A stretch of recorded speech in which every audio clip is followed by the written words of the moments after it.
तो हम आज ना नेगेटिविटी और उसके ऊपर थोड़ा बात करेंगे कि किसी भी अपने जमीन के अंदर काम शुरू करना चाह रहे हैं या कोई काम नहीं चल रहा है तो उसके अंदर नेगेटिविटी को कैसे रिमूव किया जाए। जब भी हम किसी के घर का वास्तु करने जाते हैं तो हमें सबसे पहले उसके घर की क्या निकालनी होती है, नेगेटिविटी।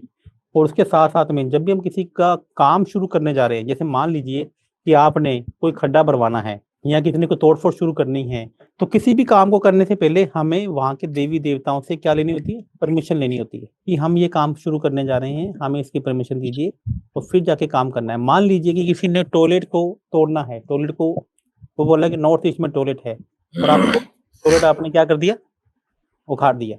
तो आप सीधा टॉयलेट को उखाड़ नहीं सकते, तो टॉयलेट किसी तरह से देखी जाती है, राहु राहु। राहु राहु इसलिए हमें राहु को, नारियल को जल में प्रवाह करके आना होता है, मंदिर में रखे आना है या पीपल के पेड़ पे रखे आना होता है। तो इसका पूरा विधि मैं आपको अभी बता रहा हूँ। अब लिखिए कि एक, उससे पहले मैं वृक्ष वास्तु में आपको मैं बताना चाहूंगा, नोट कीजिए, वृक्ष वास्तु में सबसे इंपॉर्टेंट चीज नोट कर लीजिए, यदि किसी भी वृक्ष की छाया आपके घर के ऊपर पड़ रही है तो उसे वास्तु के अकॉर्डिंग अच्छा नहीं माना गया है। जैसे यहाँ पे गुजरात के एक व्यक्ति थे, उन्होंने बोला था कि मेरे घर के बाहर अनार का पेड़ लगा हुआ है।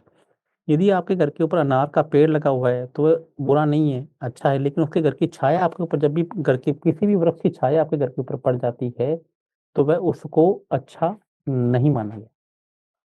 समझ रहे हैं बात को? चाहे वो ईस्ट में लगा हुआ है, चाहे वो वेस्ट में लगा हुआ है, चाहे वो नॉर्थ में लगा हुआ है, चाहे वो कहीं पे भी लगा हुआ है, तो किसी भी वृक्ष की छाया को आपके घर के ऊपर नहीं पड़नी चाहिए। अब वृक्ष की छाया आपके आपके ऊपर, घर के ऊपर पड़ रही है तो आप क्या करोगे? अक्सर बोल बहुत सारे वास्तु पर ये भी बोल देते हैं कि आप पेड़ को काट दीजिए। जैसे पीपल का पेड़ किसी के लग गया और पीपल का पेड़ बहुत बड़ा हो गया तो हमें उसको, पेड़ को काटना चाहिए कि क्या करना चाहिए?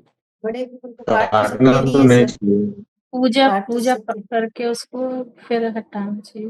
पूजा करके उसको काट देना चाहिए। लेकिन मैं आपको ये कहना चाहता हूँ, यदि वृक्ष इतना बड़ा हो गया कि उसको काटना, बहुत बड़ा हो गया। फिर कैसे करेंगे आप?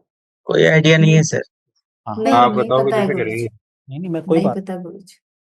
किसी को मालूम है तो अपने जानना चाहते हैं, लिखिए बात को। यदि किसी के घर के आसपास पीपल का पेड़ हो, अनार का पेड़ हो, कोई भी पेड़ हो, तो हमें उस पीपल के पेड़ के या उस पेड़ के चारों तरफ चबूतरा बना देना है और उस पे चबूतरे के पास में क्या रखना है, तुलसी का तुलसी के पौधे वहां पे उसके चारों तरफ लगा देने हैं। और वह पौधा जिस भी जोन में आ गया, मान लो साउथ वेस्ट में जोन में आ गया तो चबूतरे को पीला रंग कर देंगे, यहाँ साउथ में आ गया तो लाल रंग कर देंगे। ऐसा नहीं कि पूरे चबूतरे को लाल रंग से भर देंगे, मतलब लाल रंग का वहां पे निशान लगा देंगे, दे देंगे। और यदि वह साउथ ईस्ट में आ गया तभी भी लाल रंग चला जाएगा, यदि नॉर्थ वेस्ट में आ गया तो व्हाइट रंग आ जाएगा, ईस्ट में आ गया तो हरा रंग आ जाएगा, और नॉर्थ में आ गया तो स्काई ब्लू कलर हम वहाँ पे कर सकते हैं। कोई भी पेड़, जैसे अभी एक था ना, गुजरात में बोल रहे थे कि मेरे सामने एक अनार का पेड़ है तो उसके हाँ अंदर, गुरुजी, जैसे अब जैसे घर के अंदर ही पेड़ लगा रखे हैं आसापाला के, इनके 8-10 पेड़ आसापाला, तो उनका भी छाया तो आती है। हाँ, जिसकी भी छाया आती है तो वह पौधा अच्छा नहीं माना गया है। तो मैं आगे आपको आने वाले, मैं आपको बोल रहा हूँ, पीपीटी में तैयार कर रहा हूँ, बहुत सारे पौधे ऐसे हैं जो घर में नहीं लगाने चाहिए। घर में कौन सा पौधा नहीं, नींबू का पौधा नहीं होना चाहिए, शम्मी का पौधा नहीं होना चाहिए, ऐसे करके बहुत सारे पौधे ऐसे हैं जो घर में नहीं होने चाहिए। और बहुत सारे पौधे ऐसे हैं जो घर में नहीं हो सकते लेकिन गार्डन में हो सकते हैं। दोनों में फर्क आ गया ना। जैसे मान लीजिए किसी का गार्डन ही बहुत बड़ा है, कोई इंद्रजीत जैसा बड़ा आदमी है तो उनका गार्डन भी हो सकता है। तो इन अपने घर के अंदर नहीं होना चाहिए, बाहर हो सकते हैं। समझ आ रही तो बात ये को?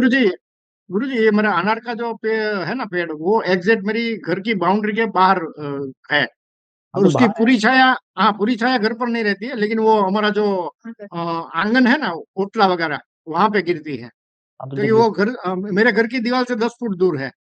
हाँ तो ठीक है। तो आपको 10 फुट दूर है, यदि आपको छाया आ रही है तो आप उसको चबूतरा बना दीजिए, नहीं आ रही है तो कोई दिक्कत नहीं है। ठीक है गुरुजी। वो थोड़ी आ रही है या ज्यादा आ रही है, यदि आ रही है तो आपको चबूतरा बनाना पड़ेगा और उसके हम्म, ऊपर आपको तुलसी के पौधे लगाने पड़ेंगे, दो या तीन जी चार आप उसके चारों तरफ लगा दीजिए। आपसे भी सर, नोट की, ठीक। अगर घर के बाहर और पॉसिबल ना हो चबूतरा बनाना, गवर्नमेंट की परमिशन में हो, तो फिर क्या कर सकते हैं सर? यदि ज्यादा ही दूर है, आपके घर पे छाया भी नहीं आ रही है तो कोई बात नहीं, नहीं तो अपने घर के पास में या उसके पास में आप खाली तुलसी के पौधे भी लगा देंगे तभी भी ठीक हो जाएगा।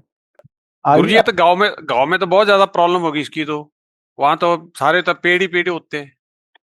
देखिए आपको ये चेक करना है ना कि आपके उसकी छाया आपके पौधे पे पड़े कि नहीं पड़ रही। जैसे नीम का पेड़ है उसकी छाया आपके घर पे नहीं पड़नी चाहिए। पीपल के पेड़ की छाया आपके घर पे नहीं पड़नी चाहिए।